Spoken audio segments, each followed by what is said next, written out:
Herkese merhabalar, ben Huri. Huri Metek Mutfak'ta kanalıma mutfağıma hoş geldiniz. Ferahlatan yaz salataları tarifi hazırlıyorum. Yapımı gerçekten çok kolay. Tarifimi hiç bekletmeden hemen başlıyorum. Bahçeden topladım, yıkadım ve yapraklarını ayırdığım semizotumu şöyle kaseme alıyorum. Üzerine yıkanmış ince salatalık doğruyorum.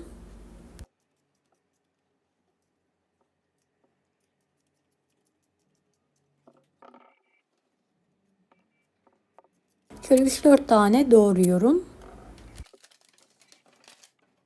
Biraz iri iri elimle ceviz kırıyorum aralara.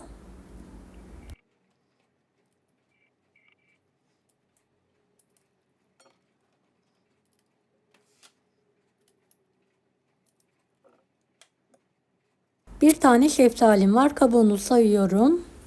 Ortadan ikiye ayırarak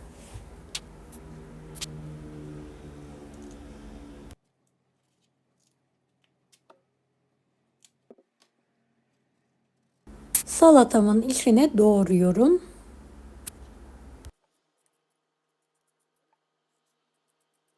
Emek verdiğim bu videoyu sevdiklerinizle paylaşarak bana destek olabilirsiniz.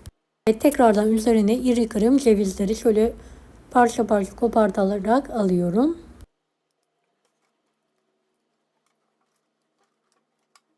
Sosu için bir tane limonu sıkarak sosluğa alıyorum.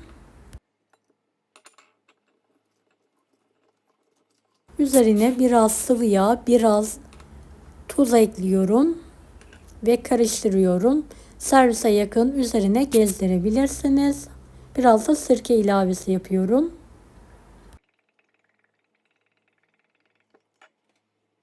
Beni hangi ülkeden veya şehirden izliyorsunuz merak ediyorum. Yoruma yazarsanız sevinirim. Evet, pazı yoğurtlaması için 2-3 diş sarımsağı şöyle kabıma ezerek alıyorum.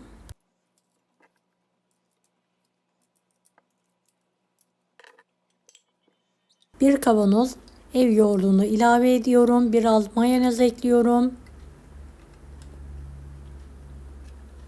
Ve karıştırıyorum.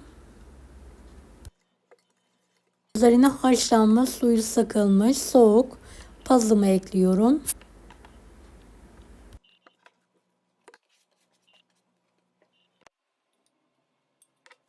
Evet, karıştıralım. Tadına bakarak tuz ilavesi yapıyorum.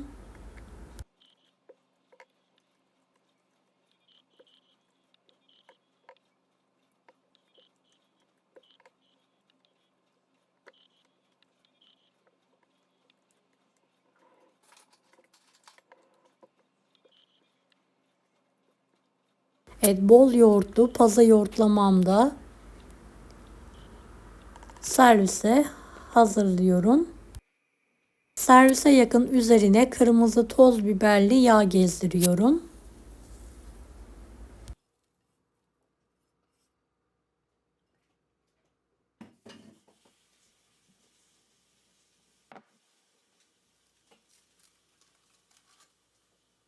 Evet, limonlu, sirkeli, yağlı sosumu da semizotlu salatamın üzerine gezdiriyorum.